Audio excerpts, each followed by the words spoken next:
Muy buenos días, hermanos y hermanas. Sean todos bienvenidos a esta nueva edición de Meditaciones. El mes de julio acaba y en este último día del mes, la Iglesia nos presenta la memoria de San Ignacio de Loyola. Comencemos por la oración que la liturgia nos presenta.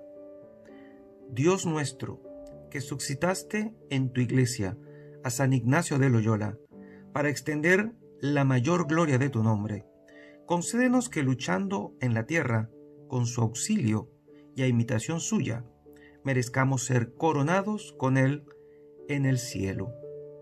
Por nuestro Señor Jesucristo, tu Hijo, que vive y reina contigo en la unidad del Espíritu Santo y es Dios por los siglos de los siglos. Amén. ¿Quién es este hombre, este santo? Haciendo una síntesis bien cortita, San Ignacio de Loyola muere en el año 1556. Fue soldado y fundó la Compañía de Jesús, que en latín sonaría Societas Iesus. Aprobada por Pablo III en el año 1540, autor de los ejercicios espirituales. Fundó el Colegio Romano y cuando murió la sociedad tenía 1000 miembros en 76 casas en 12 provincias, incluyendo Brasil, Japón y la India. En la actualidad cuenta con 18.200 miembros aproximadamente, dedicado ad maiorem Dei gloriam, patrono de los asistentes a retiros y de los soldados. Es propio de los jesuitas decir para mayor gloria de Dios. Recordemos que nuestro querido Papa Francisco perteneció a los jesuitas, cosa que tuvo que dejar, él renunció pues a ser jesuita al convertirse en Papa, pero su corazón todavía es jesuita. Es uno de los santos más grandes de la historia y mucha gente tiene referencia de él por los famosos ejercicios ignacianos, donde el silencio es una de las cosas más importantes que hay que guardar allí. Te quiero hacer una pregunta hoy. ¿Eres tú de esos que cuando van a confesarse buscan una parroquia alejada y a un cura desconocido para que te escuche la confesión? ¿Eres tú de aquellos que dicen no voy a esa misa porque el padre no me cae bien?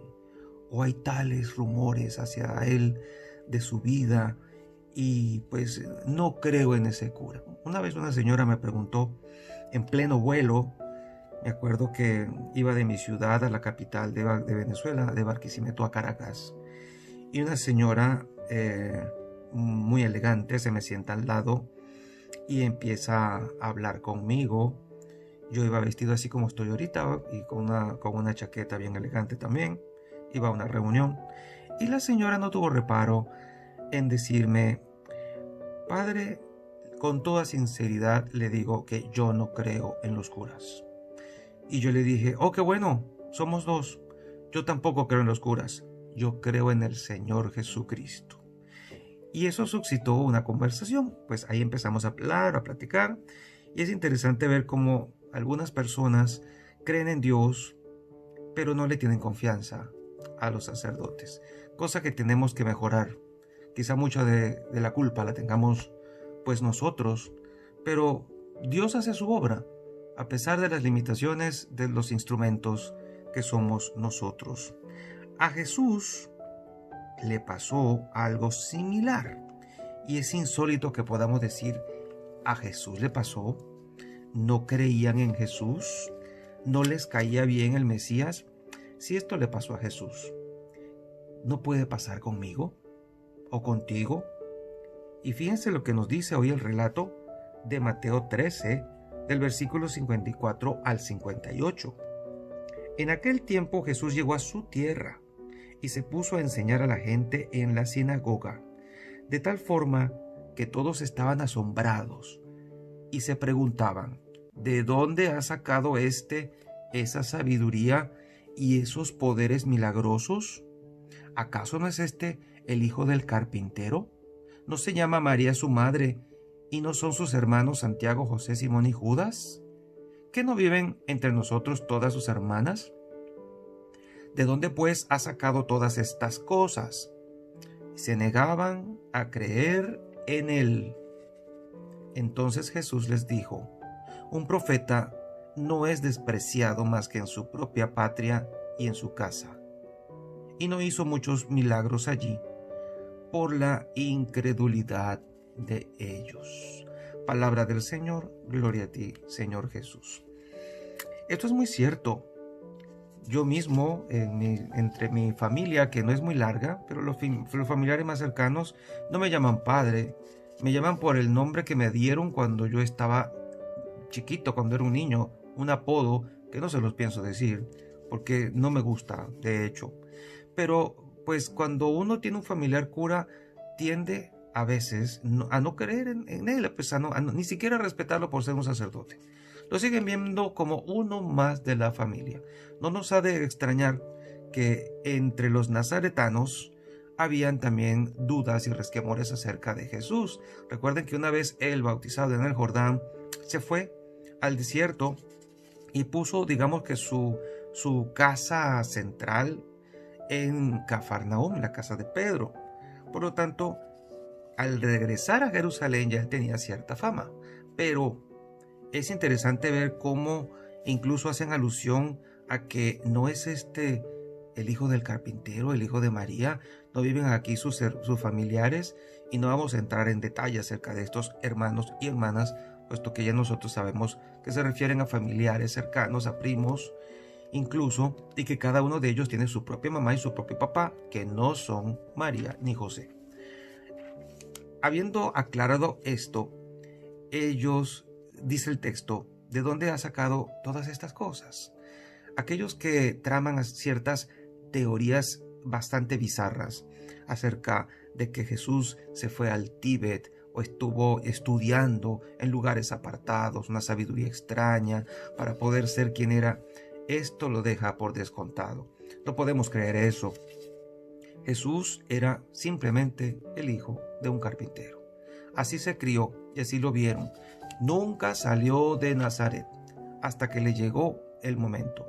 De ahí la gran sorpresa de que cómo era posible que estuviera haciendo cosas milagrosas y tuviese una sabiduría que sobrepasara la de cualquier escriba o fariseo de su tiempo sin haber salido de allí. Es por esto que esta gente, dice acá el texto, se negaban a creer en él. Seguramente si Jesús hubiera ido a una prestigiosa universidad de su tiempo o colegio o a algún lugar de esos místicos donde enseñaban cosas, esto no hubiera pasado.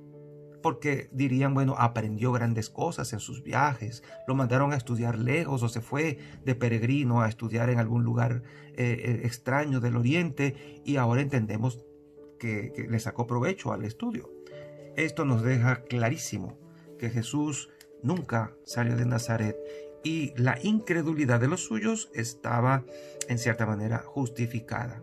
Pero dice él aquí claramente que no pudo hacer allí gran cosa.